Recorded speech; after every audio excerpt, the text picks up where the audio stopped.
glorious sunny morning. Thank you for all being here.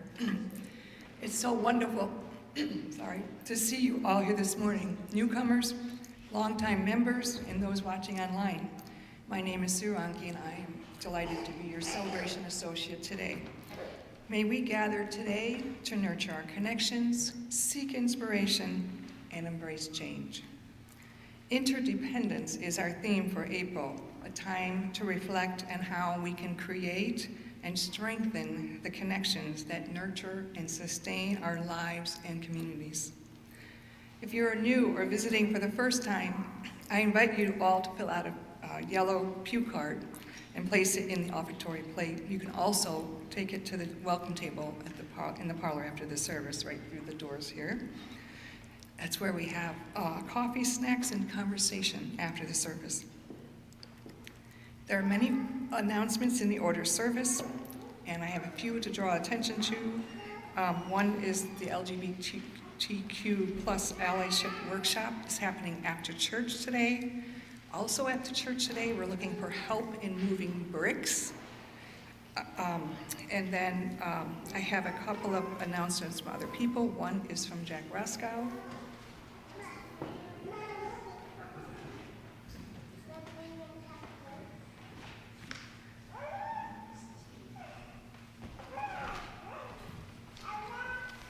Good morning. Good morning. I don't know anybody who was here a couple of weeks ago heard a longer version of this announcement, but it started out with, what good is sitting alone in your pew? Come to the cabaret. Life is a cabaret, old sport. Come to the cabaret. We're going to stop the singing right there and just tell you that you've all signed up for seats at the cabaret. It is full. Thank you very much. It was a wonderful idea, and I imagine we will do it again. So if you are one of the lucky people to have a seat, come at 6 o'clock this coming Friday. If you're bringing a dessert to share, and many of you we hope are, come at about 5:45 with your dessert and get ready and have a wonderful time.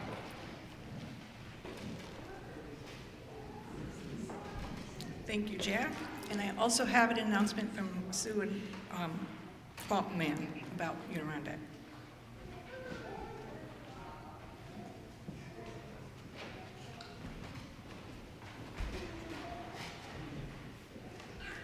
I'm not going to attempt to follow Jack Roscoe. I'm Sue Mann. Well, man. Adirondack registration will open next Sunday at 2 p.m. We're not going to do it here. I see many familiar faces who I know Adirondack well, but I also see faces who probably do not know Adirondack. Adirondack is our beginning of the year in-gathering of the entire, whoever would like to join us. It's a multi-generational camp. We are up in the Adirondacks at a camp called Adirondack. It's a Unitarian camp. We are in a beautiful cabins on Beaver Lake. And it is a truly multi-generational camp. It is a wonderful way to build those connections that Sue was talking about. And we are particularly hoping to see more families there this year with kids of all ages, from 0 to 99.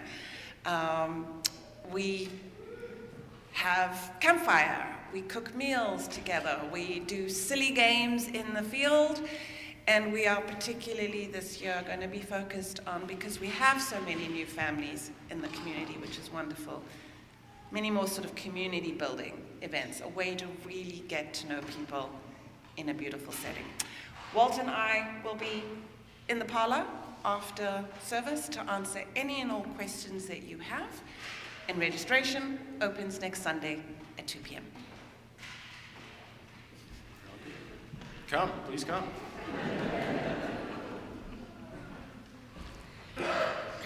Before we light our chalice, let's all take a moment to greet those around us.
I invited Sam Weeks to light the candle, and he said he's never lit the chalice before, which is an oversight.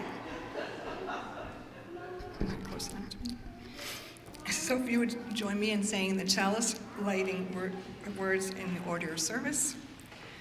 We light this chalice for the warmth of love, the light of truth, and the energy of action.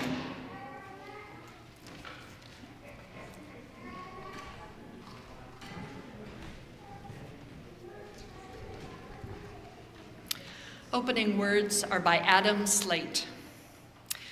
We gather this morning as one community, a community united by common ideals, love, justice, diversity, freedom, mutual care, equity.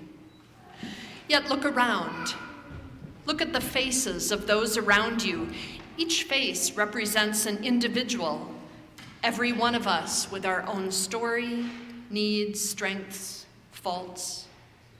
We gather today honoring our common connection and also the uniqueness that lies within all of us.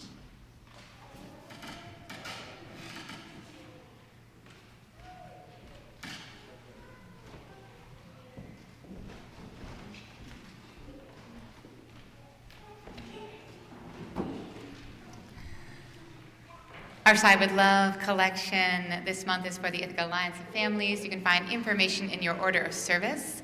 I'm going to invite my friends that are going to do baskets for us to come on up and grab those as I invite everyone else to rise in body or spirit and join us for hymn number 207, Earth Was Given as a Garden.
Good morning, friends.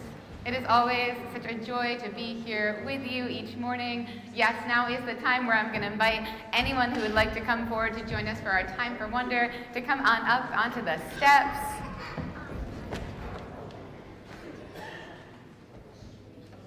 Hi, friends. Got a little bit of a hum going on. There we go. All right. Who has not opened up our Wonder Box in a while? Who has not opened up our Wonder Box in a while? I know, I've got a couple of really excited friends right here. Helen, have you opened it recently? Would you like to open the Wonder Box? Oh, it's backwards. Sorry. Sometimes it ends up here in the wrong direction and I don't flip it. All right, go ahead.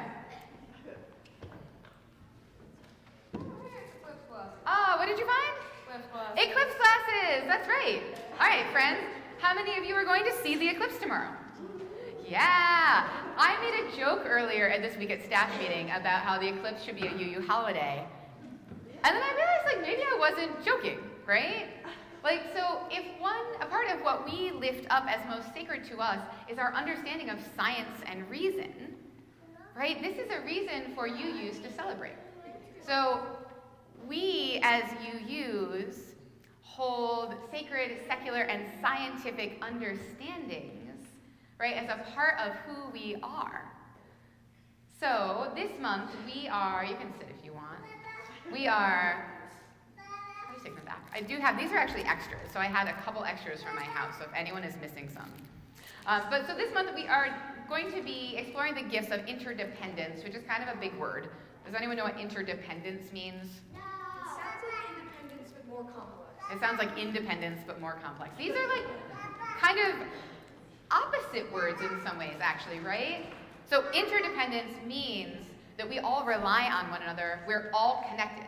So all life on Earth, but also the Earth in the solar system, right? All of the planets, even the universe, right? We need one another to survive.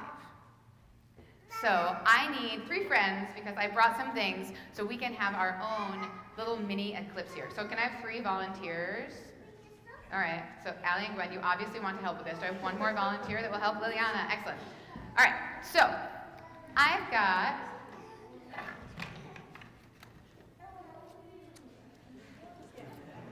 the Earth and the Moon and the Sun. It's really bright. Okay, hopefully it's bright enough for this space. Liliana, would you be the sun? Could you go stand kind of in the aisle? Gwen, could you be the earth? And then Allie, so Gwen, I want you to stand right in front of the podium, actually. Can you stand right in front of the podium? And Allie, you're gonna get to be the moon. All right, so Allie, can you move over on that side? So, when a solar eclipse happens, and it hasn't happened in New York State since 1925, so when a solar eclipse happens, the sun, can you turn the sun on and shine it right at the Earth? There we go. The moon passes, that's right, in front of, that's right, can you take a little step more towards me, Allie? There we go, and you're gonna move it from left to right. Perfect. Yes, it passes in front of the sun, and we get a shadow, and you're actually shining it right on New York State. This shadow is going to fall on us. Nice work, friends. Tomorrow at around 3 o'clock. All right, good demonstration. Thank you, friends. I know, right? Thank you for our friends here. So there is a delicate balance that exists, right? Within gravity for our solar system and the whole universe, for these planets to orbit in exactly this way. So tomorrow, whether you are traveling someplace so that you can be in totality, or whether you are enjoying the partial eclipse from here, I hope that you can take a moment to feel the awe that comes from understanding that we are a part of this interdependent web of life, and that we are all connected. You and me, all of the life on this earth, even the sun and the earth and the moon, which will be in conjunction tomorrow. Friends, I'm going to invite you to sing us out using Where You Go, which is in the back of your great hymnal. Today we're going to sing Mother Earth. And any parents or caregivers who have not yet signed our young people in to RE, I invite you to join Madeline and I in the parlor, and I'm going to leave these on the RE table. There's 4 pairs here, so if you're still needing a pair of Eclipse glasses, we'll have a pair there for you.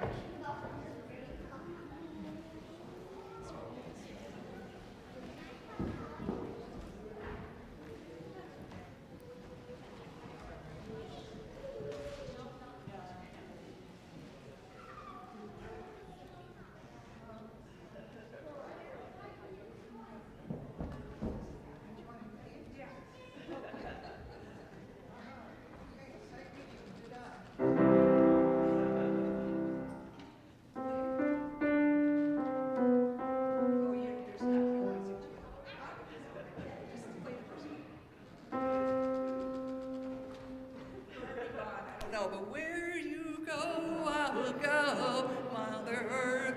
Where you go, I will go.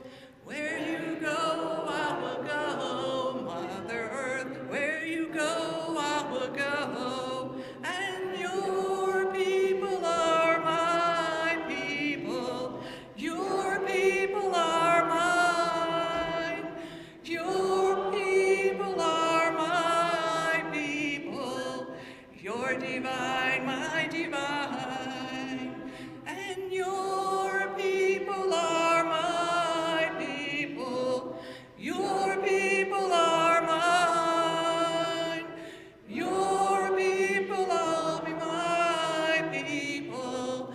You're divine, my divine.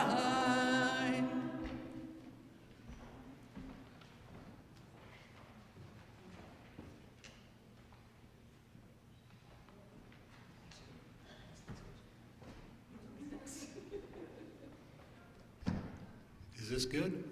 Hi, I'm Nick Guerin. Our Social Justice Committee at its last meeting decided that we would like to propose that the congregation undertake a project that could have an important impact on this election or multiple elections that are going on. There's a group in the country called Center for the Common Good, and every election cycle it does a project called Reclaim Our Vote. Now, this group needs volunteers all over the country to help do what they want. They target congressional districts where the margin of victory, one side or the other, is razor thin. And they do this with a lot of research and homework. Next, they target registered voters who are most likely to support a progressive agenda.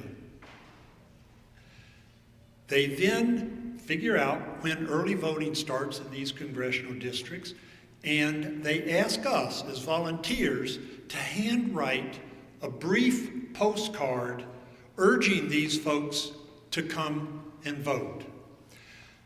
The likelihood that you're writing to a minority person is quite high, not 100%, but the likelihood that we'll be able to help get a progressive agenda actually supported by candidates is important. And this year, to me, it's more important than ever. So we're set up right off this room from the coffee with a few tables and some of these postcards with instructions, and I'll help you. Gail will help you, and we will take as many volunteers as we can. You'll handwrite something, and eventually you'll put some postage on it and put it in the mail. Thanks.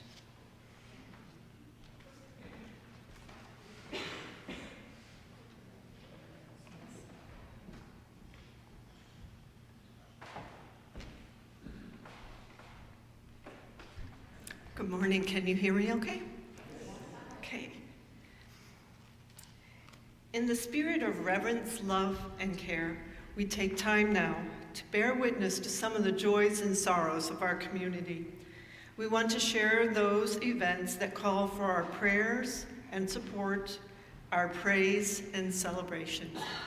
This morning I haven't received any notes telling me of a joy or sorrow, but I will share with you a little good news about last week. The flowers that were left here in the sanctuary after the Easter service were delivered to Oak Hill Nursing Home, and the residents and the staff thoroughly enjoyed them. So thank you very much for that.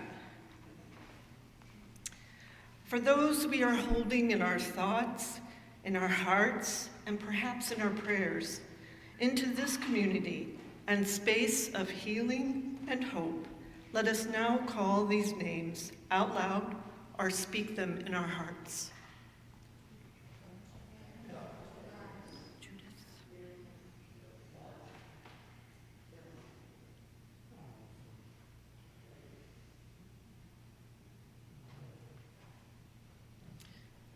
We extend loving kindness to all in our world, and let us not forget to extend loving kindness to ourselves. Today, tomorrow, and beyond, may our hands be outstretched in kindness. Let us keep showing up to our lives and each other with an open heart, no matter what. Love and courage to us all. Blessed be.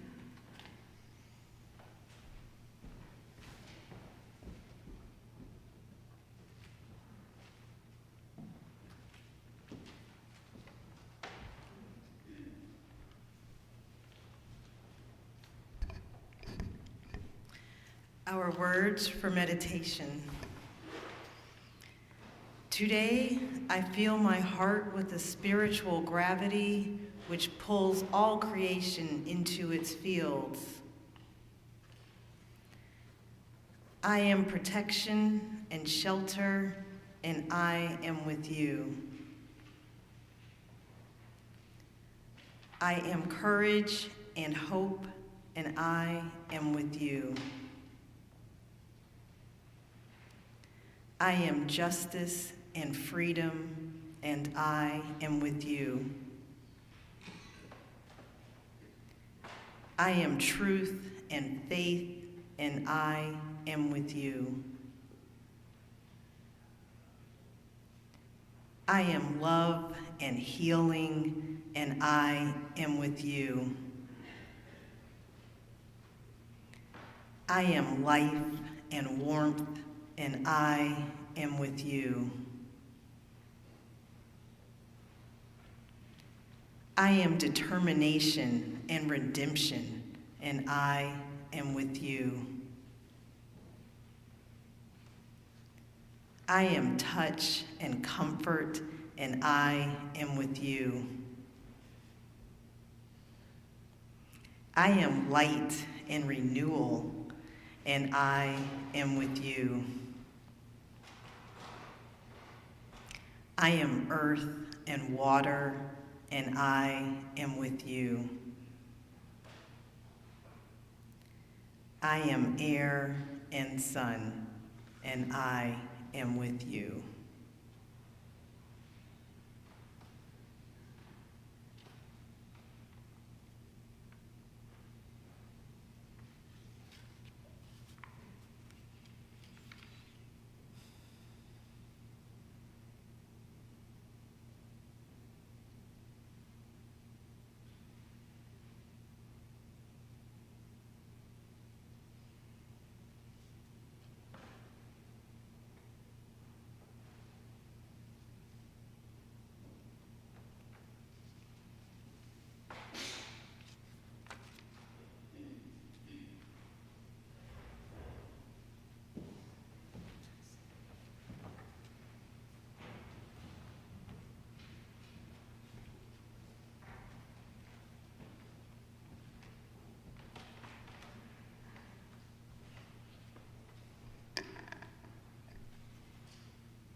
From you I receive, to you I give, together we share, and from this we live.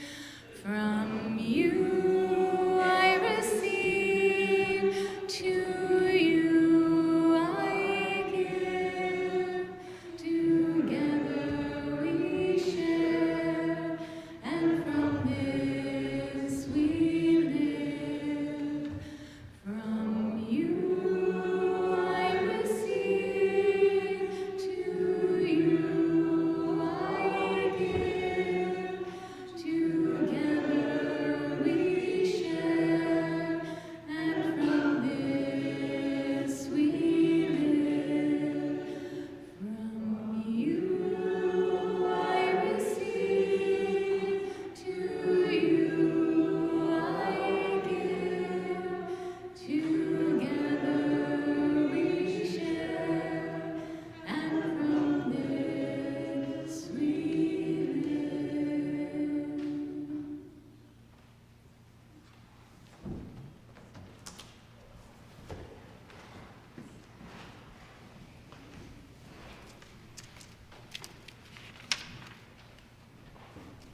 Each week, we take an offering to sustain the important ministries and programs of this congregation and its presence in Ithaca.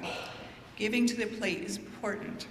It's a symbol of our gratitude for this service and our ongoing commitment to support the work of this church.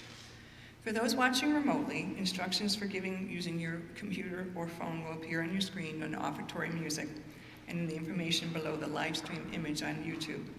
For those attending in person, our ushers will pass the plate.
Please join me in saying the offertory words printed in your order of service.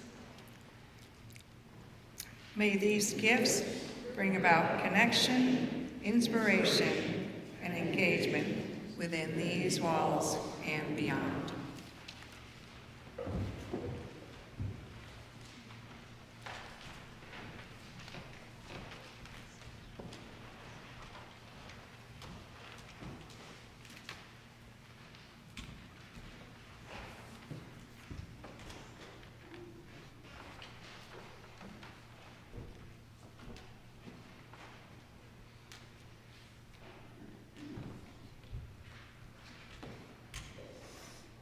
Good morning.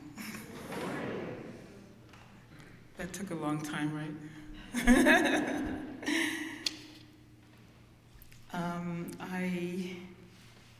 Last week, my grandsons were here.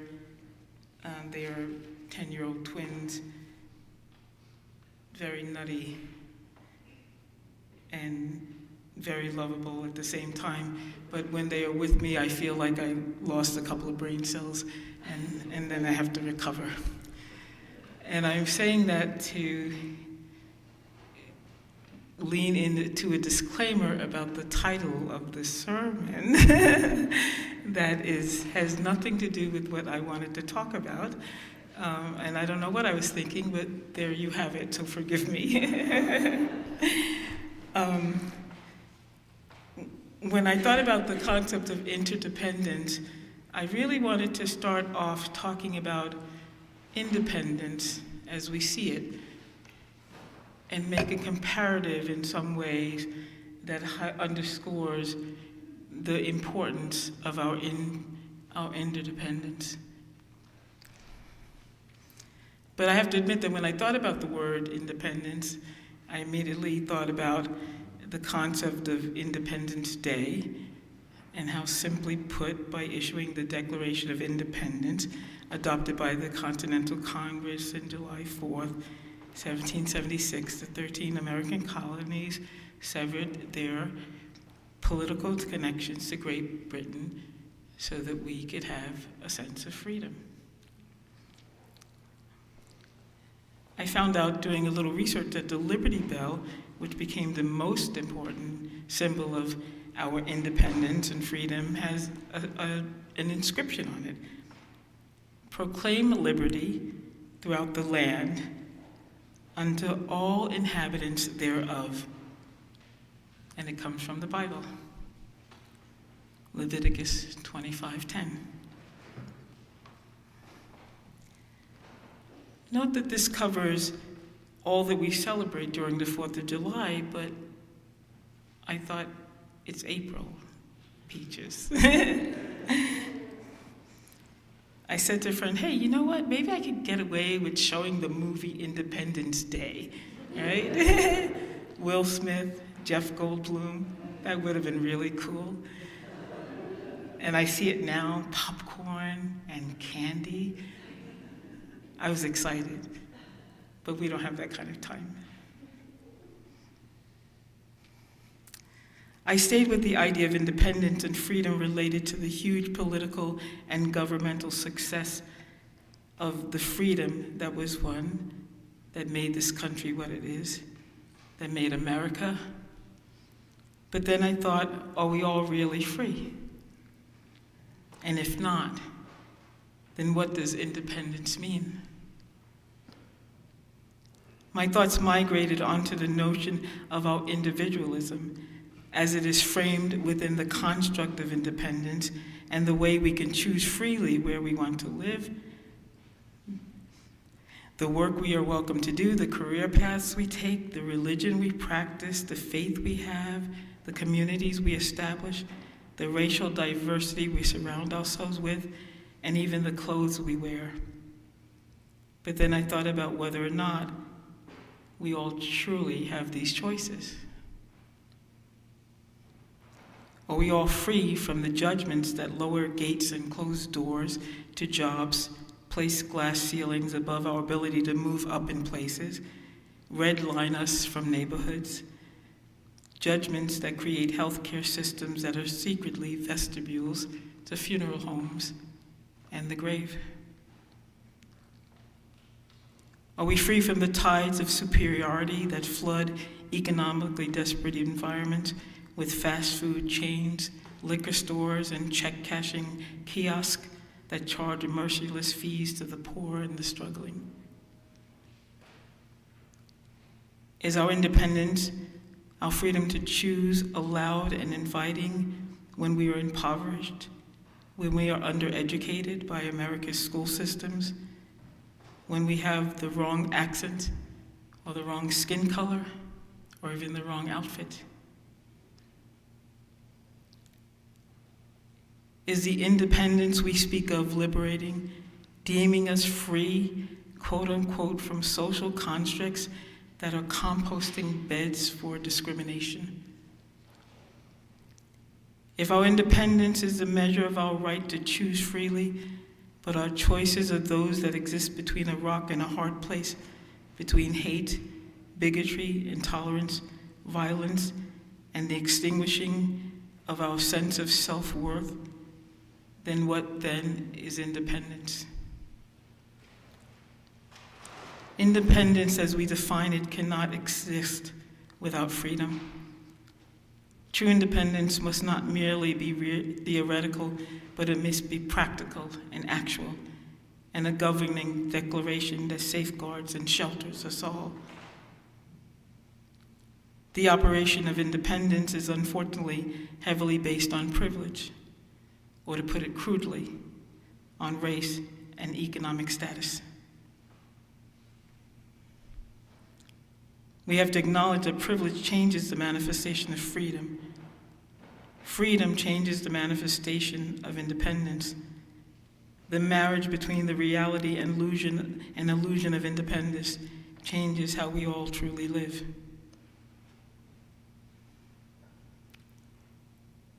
I know what you're thinking. She's gone mad.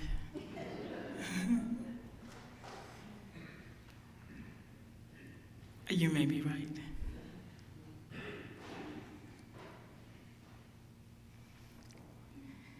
I then began to think about Frederick Douglass and his 4th of July speech. If you haven't read it or heard it read, whatever depth of understanding you think you have about the independence of this country, about justice, about injustice, and the brilliance and profundity that form like diamonds from the pressure of those beaten down and pushed to the very edges of an existence where the darkness of life and death are not separable, then you missed out on something.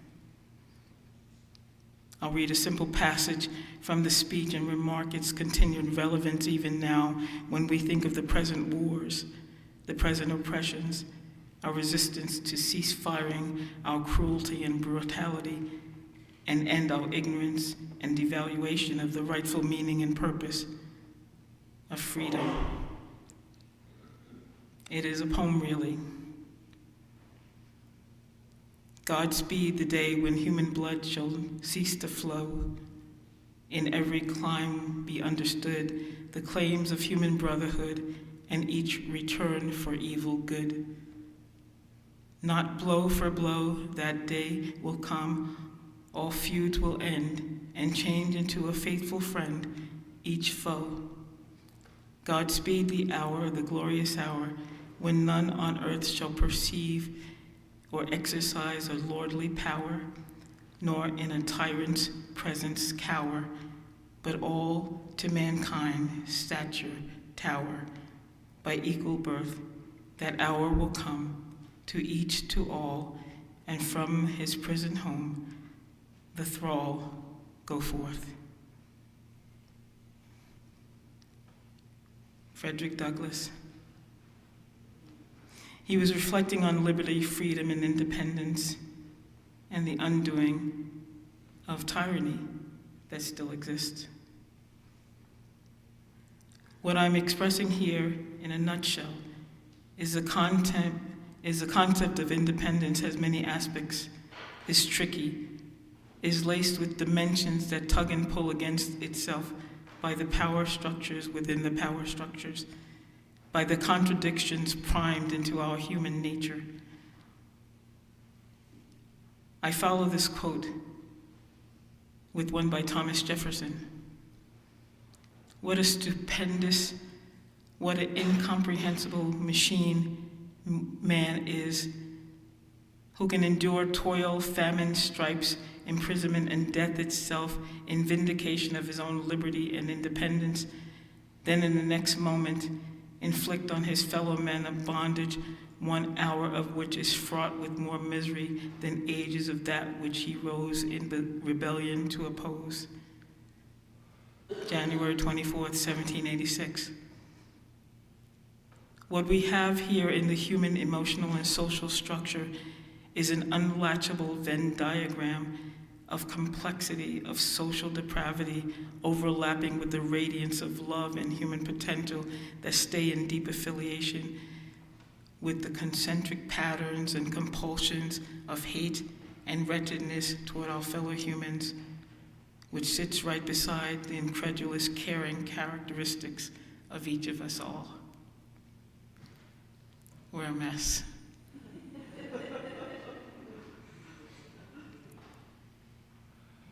Each of us have had and will find moments when we are willing to sacrifice much for the betterment of the least of those, for the upliftment of the many.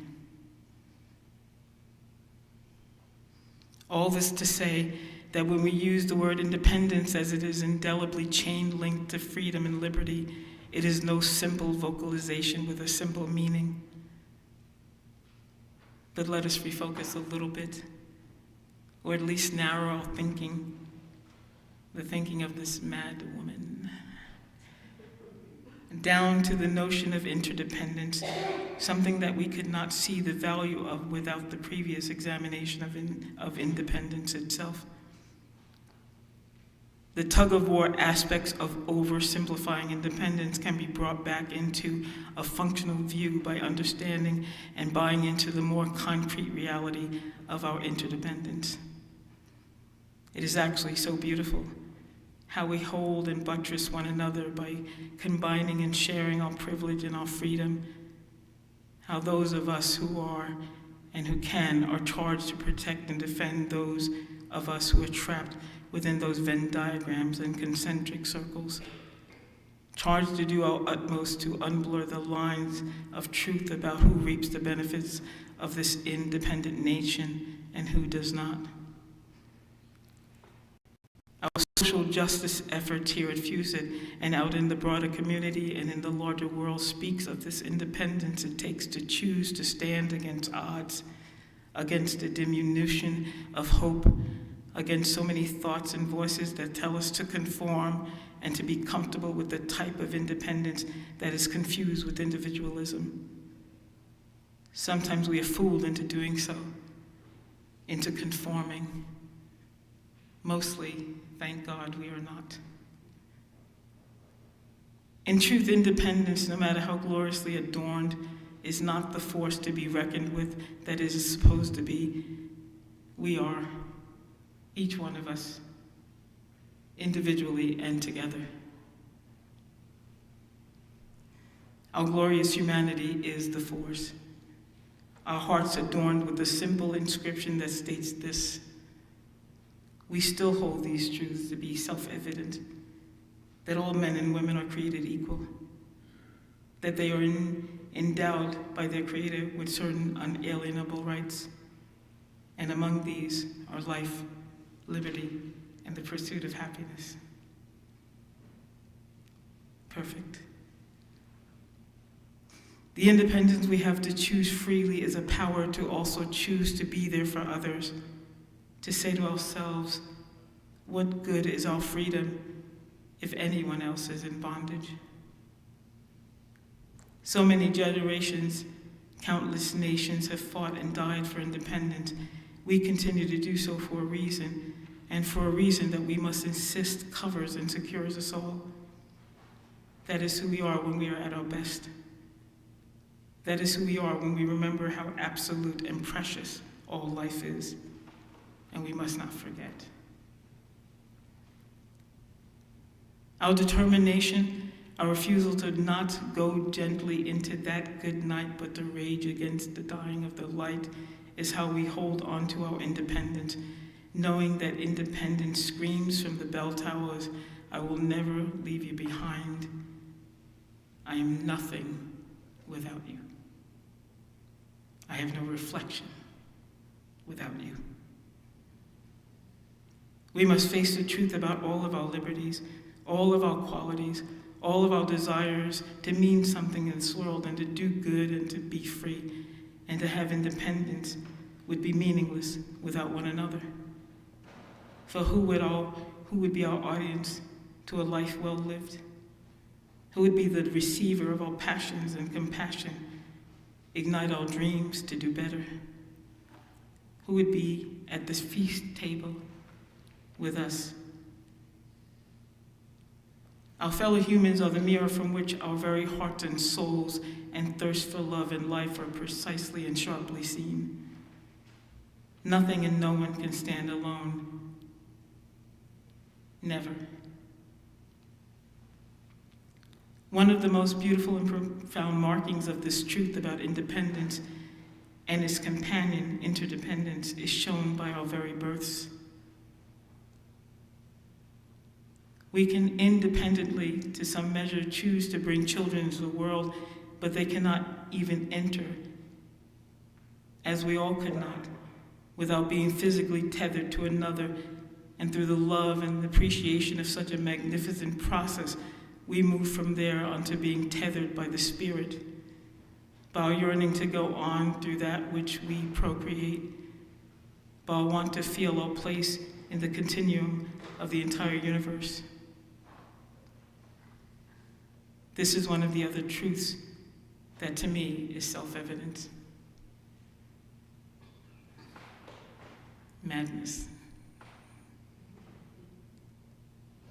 I will end this with a quote by Nelson Mandela, who rose up against apartheid and called upon the South Africans to join him, although he was arrested and imprisoned for 27 years for fighting for freedom, fighting for independence, fighting for interdependence against tyranny. He refused to give up the struggle and give in to hate. He said, for us to be free, for us to be independent, we must be interdependent. We must not only cast off the chains that bind us, but to live in a way that respects and enhances the freedom and our connection to others. Thank you very much.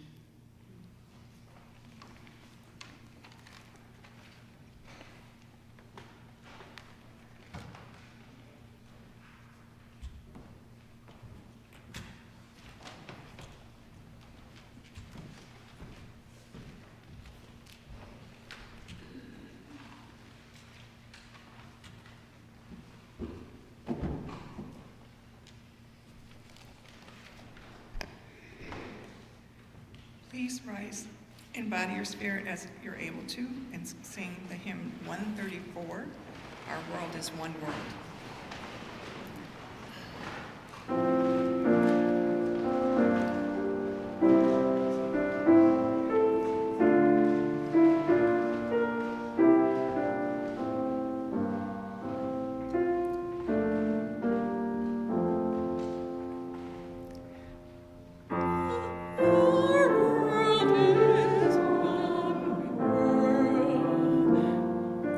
Touches one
closing words are from Lady Blomfield from The Chosen Highway.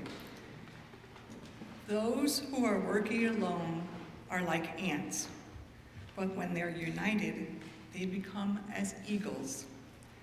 Those who work singularly are as drops, but when united, they will become a vast river carrying the cleansing water of life into the barren desert places of the world. Before the power of its rushing flood, neither misery nor sorrow nor any grief will be able to stand. Be united. It's rather dangerous to be an isolated drop. It might be spilled or blown away.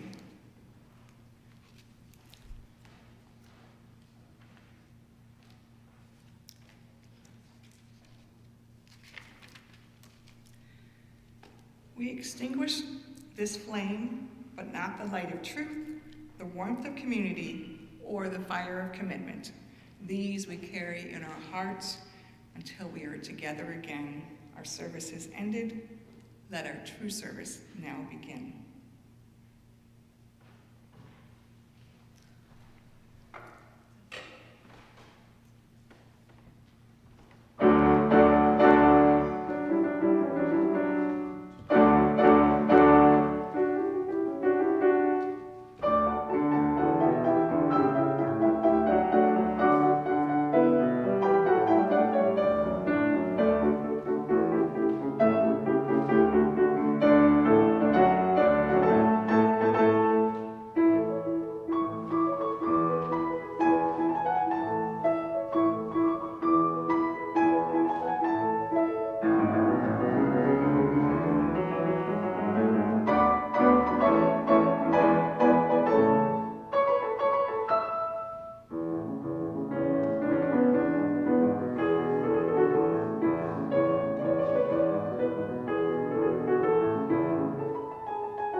Go in peace, and please join us in the parlor for coffee.